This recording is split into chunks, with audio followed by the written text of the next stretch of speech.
Showing videos and stuff. Again, I guess there's nobody on Zoom. So last week we were kind of trying to raise a hand before speaking, just to kind of make sure that you called on and only one person at a time was talking. And we will continue doing that. And I will shut up and let our leader go. You don't want to be on camera, Scott? No. That's right. Well, good morning. Familiar faces again. So last week we were looking at kind of how some of the ancient people dealt with oppression, calamity, disappointment, loss. And so today we'll do kind of a continuation of sort of that Visio Divina, kind of reflecting on words, but this will be reflecting on words and music, or words set to music. Looking at a particular poem that was turned into a song. This is, you've probably been hearing, Lift Every Voice and Sing, which I was first exposed to as a small child. I knew it then as a Black national anthem. I went to Catholic grade school, 1st through 8th grade. That was about 3/4 of the student body were African American kids, and we had Black History Month, and we actually had one grade we actually had a Black History course. So we sang this many times, and I always loved, as a kid, sort of loved the tune. The lyrics may not have all made sense as a kid. It's pretty dense, the actual the content. Now, and I'll pass out a handout too that has the lyrics. The first video I'll show has the lyrics with the music, and the second one has it's the Spelman College Choir singing it. So We're singing it at the end of worship too. how dare you? Just dare you step on my material? Just reinforcing.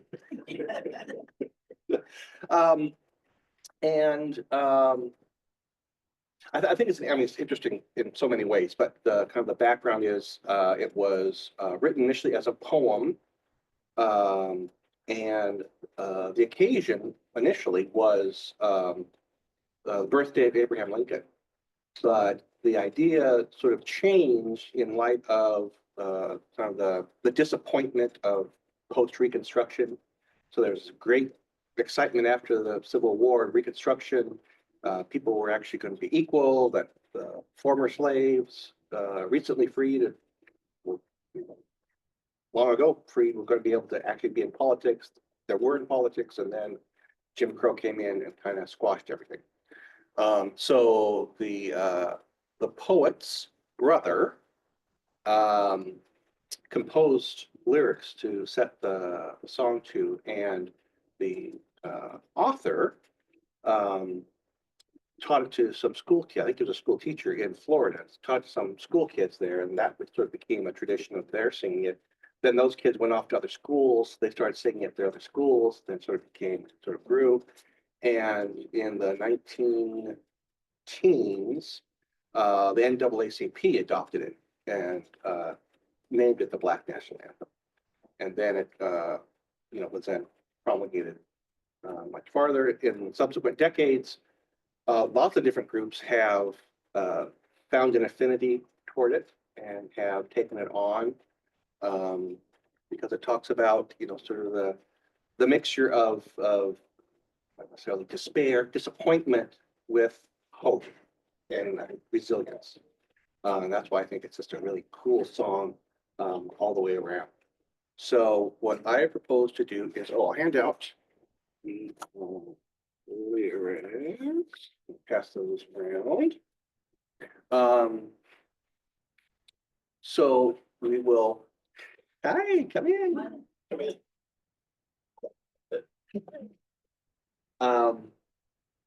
So the first video, like I said, will just have the music and the lyrics. There's the lyrics that are displayed there there are a couple of little differences with the actual, the official lyrics. Oh, go ahead. Bring it up. You can bring it up. So I would propose that we listen to it once and then take a good 5 minutes maybe. To just sit with it, to read over the lyrics if you feel like it. And like last week, sort of see what jumps out at you. Oh, do we need more or? Okay, Dan, I may need you. Oh, We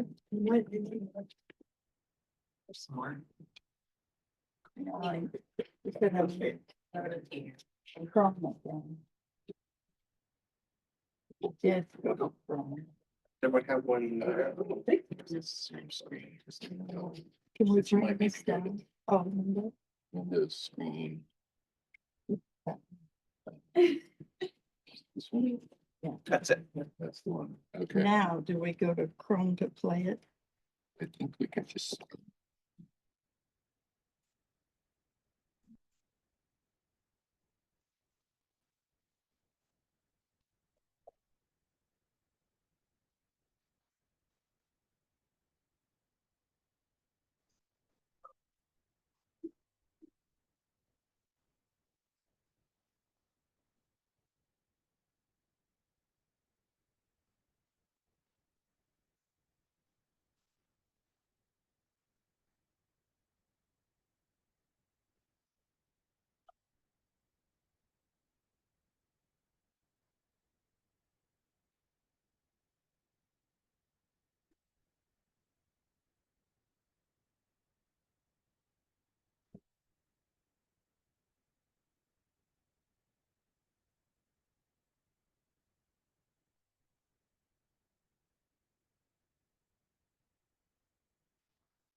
I don't know how to enter. Just hover over it. There you go. Just stop sharing. You press the. Or hit the pause button. Don't. Oh, man.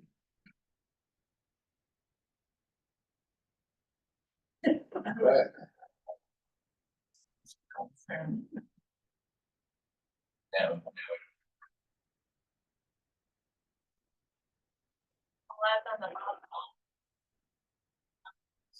Yes, there. okay. Nice try. And while Renee looks at us, I think she's reflecting as well. Yeah, she's reflect like Renee.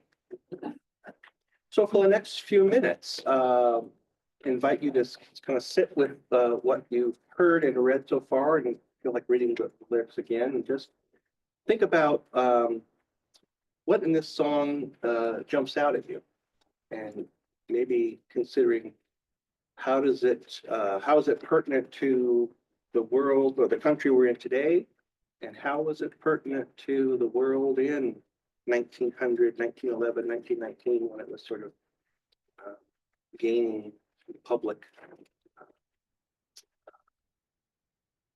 People start seeing it, and seeing it, hearing it. So do that for just a few moments of silence, and then we'll come back together and watch the second video. Sorry, what were the two questions? How is it pertinent then and how is it pertinent now? Yeah. Or maybe there's some other pertinence that jumps out at you that it pertains to.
back together.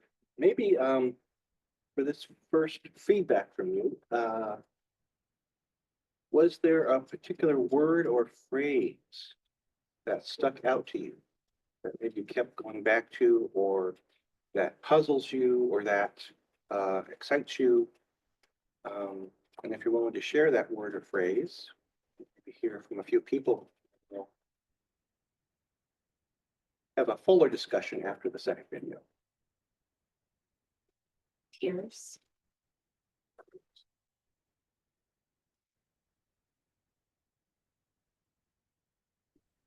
Many places where it was important to honor the past in order to have hope for the future, that was just as important.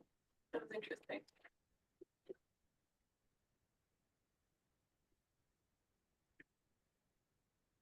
So with the tears, our father sighed, and the word weary.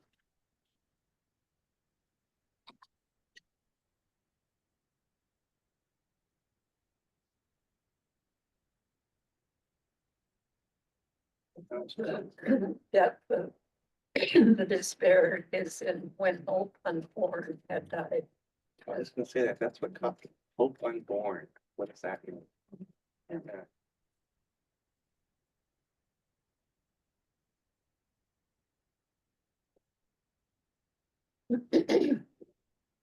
Brave enough. Oh, I was, sung this many times, so I was struck by the last line, that true to our native land. That's a line very rich in meaning in the context in which sung came.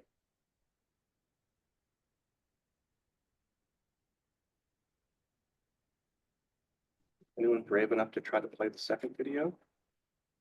And well, All right. Warren made it. We have a Zoom participant.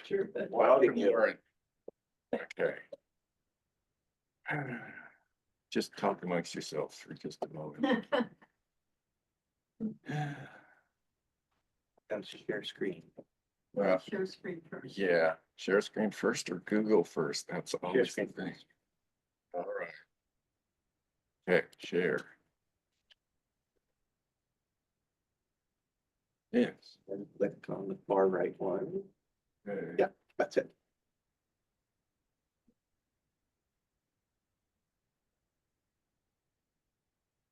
That's Renee again. We don't want her.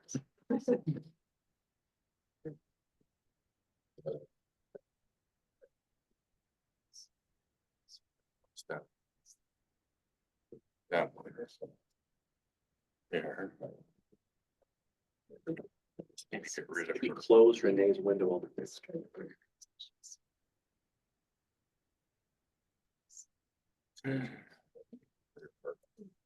Crap.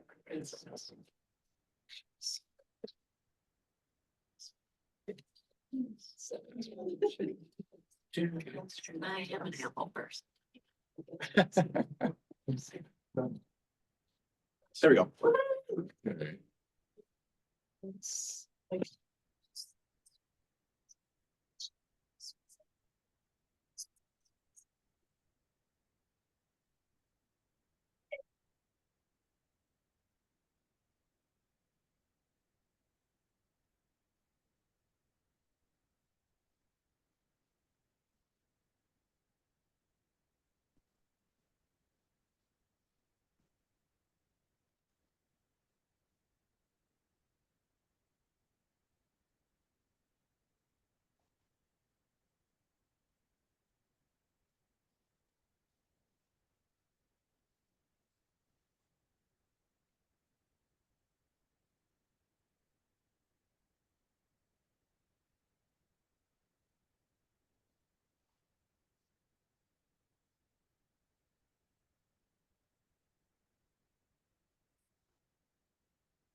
Right.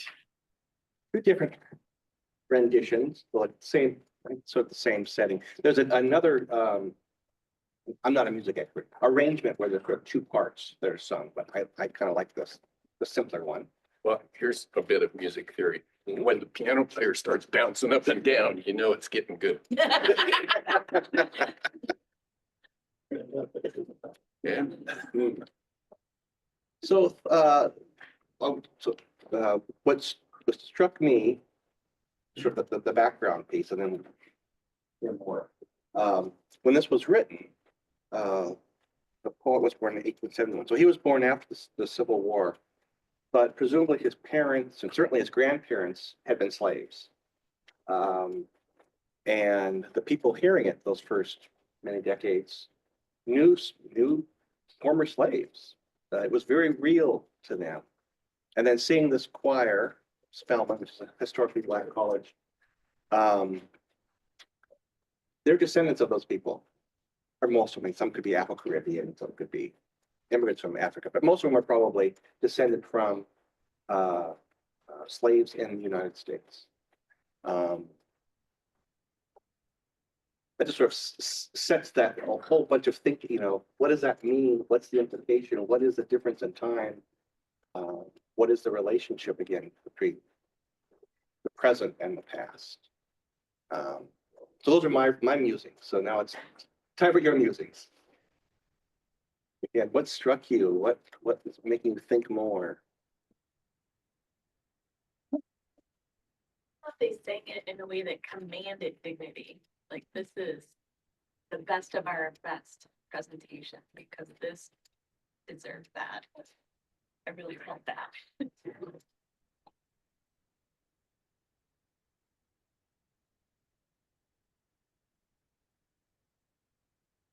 Thought it was sung with more hope than I originally read.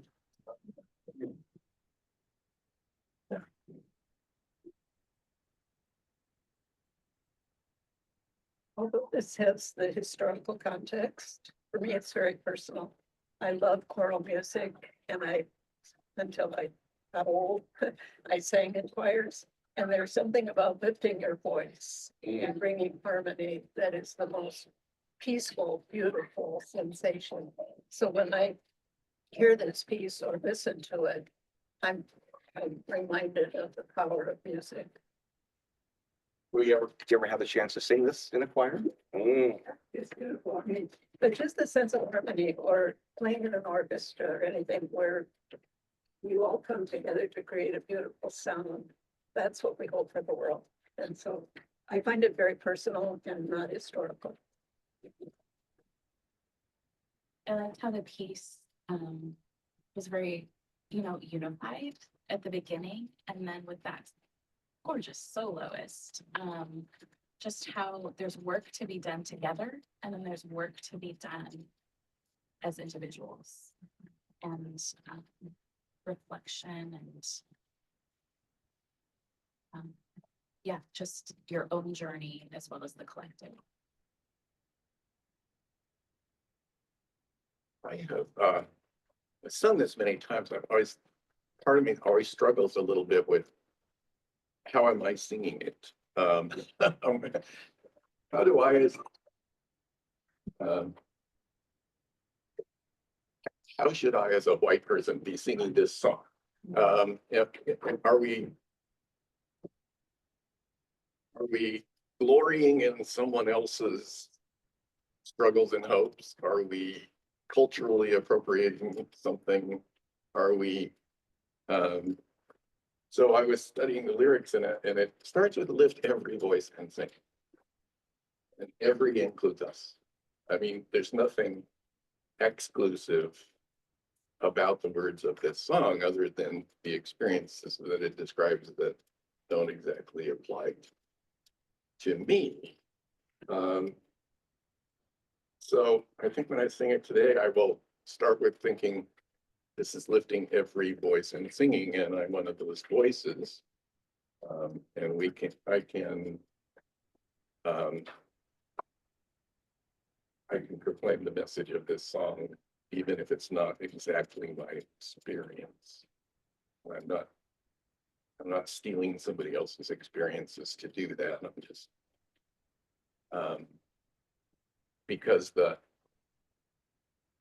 I guess that the part of that that's a new revelation is that when the idea that when one suffers, all suffer. So our country has suffered because of the history that's behind this song. And in that way, we do participate, and we participate in taking us forward to a new place. So anyway, that's what I struggle with this song, is how to. And I know there are plenty of white people in this country who object to this being called the Black National Anthem, because there's only one national. I've heard that from people close to me. I've heard that. So,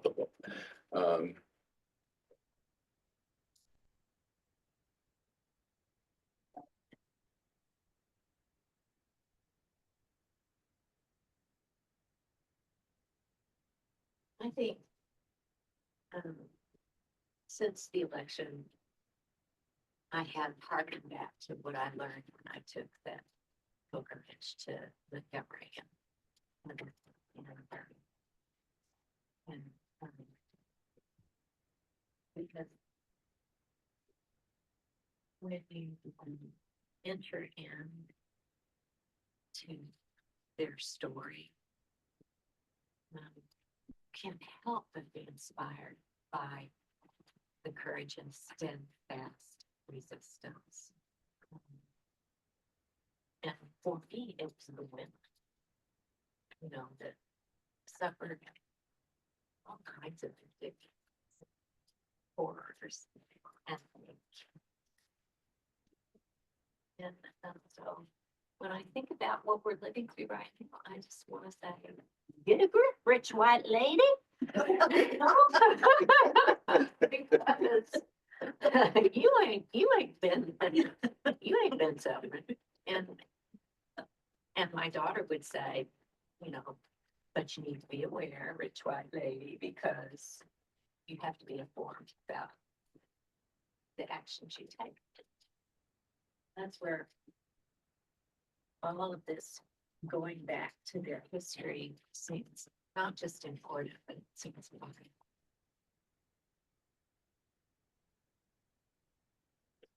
another thing I was going to add is that I was noticing how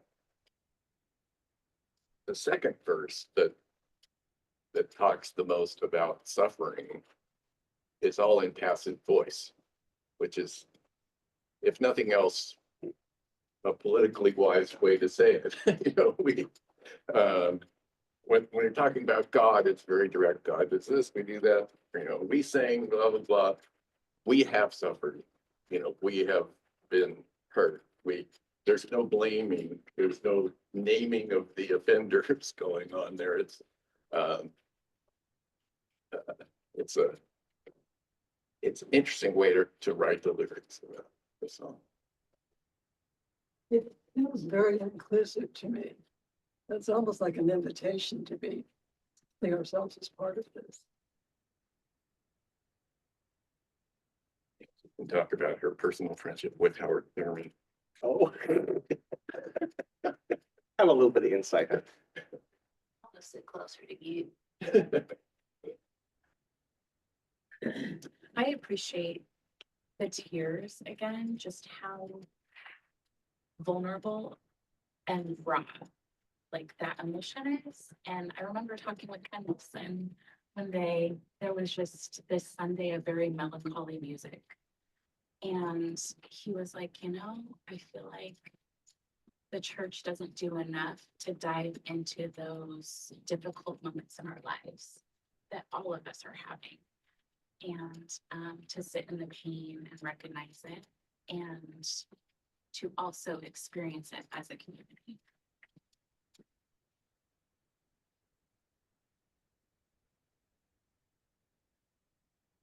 could this be the national anthem of the United States?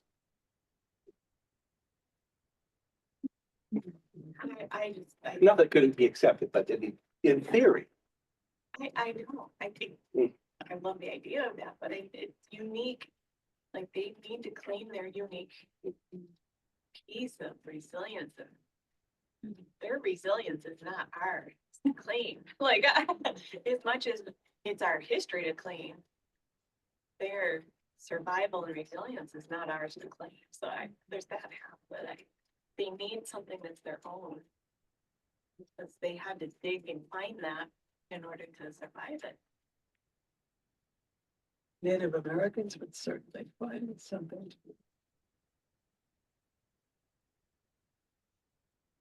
I'm thinking, if you go back far enough in all of our ancestries, there was probably, our ancestors at some point were in situations that were horrific.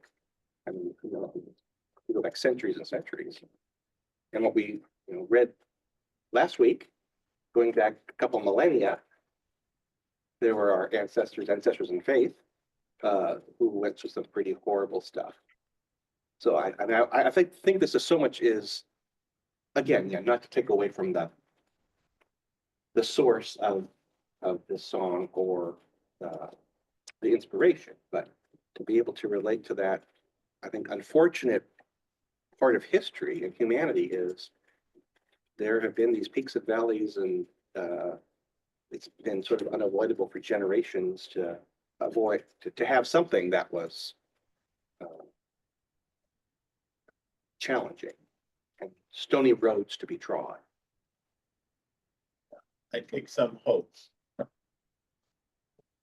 from the things you started with earlier, that, and I also take some sobering reality from that too, that you mentioned that, with the victory of the North and the Civil War and the Emancipation Proclamation and actual election of Black people to Congress, there was a thought that, the past is done. We're moving into an era of light and justness and equality. And Jim Crow came roaring in.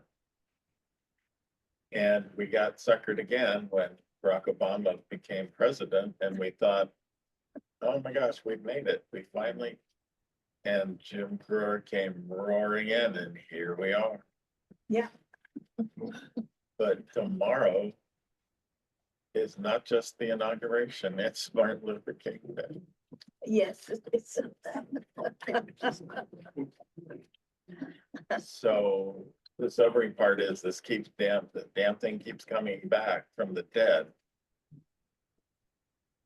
And the good thing is the civil rights movement came after Jim Crow raised its head. So like you said, it's peaks and valleys. But Pastor, Yes, sir. what was constant through all of this? Who was constant through all of this? Jack Benny. Jimmy Carter. That's not the one. And how the final two verses, God comes first. Then even saying native land, that seems like, wow, true to your native land. What does that mean? I just keep wanting to know what that I means. think it's being patriotic and being hopeful that it is going to be a land. When did it mean being true to Africa? Yeah. That's why I brought up that line originally, because when going through that period of the Civil War, the Emancipation, the Reconstruction, there was initially a very probably majority opinion in the North that, yeah, we should free the slaves, but we should send them back to Africa. And so one of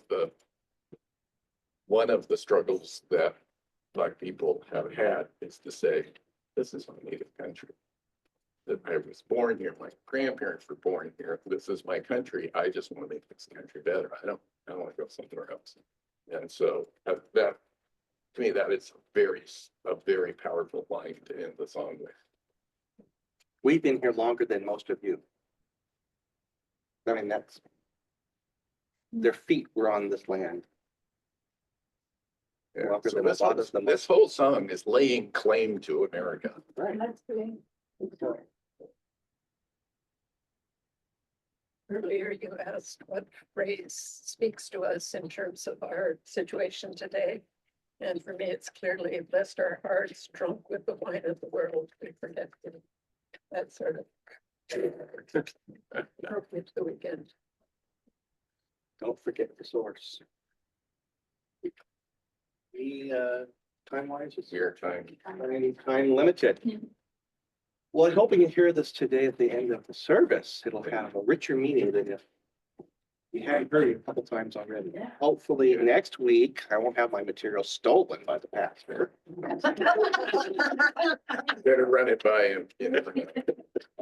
I will be, next week, I will be introduced, well, maybe not introducing you, but be presenting someone who's, I have a special devotion to, a special person. People have heard of Thea Bowman, Sister Thea Bowman. She is actually a Catholic nun, deceased, who is on the road to canonization.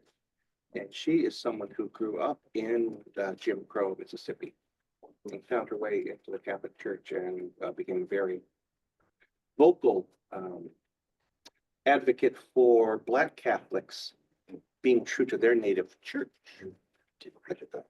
Again, Black Catholics have been in the church longer than most Catholics in the United States at least. So I hope you will find her as interesting as I do. Okay. You're welcome. Even here, Jamar Tisby, writer on Substack with You really do go up there.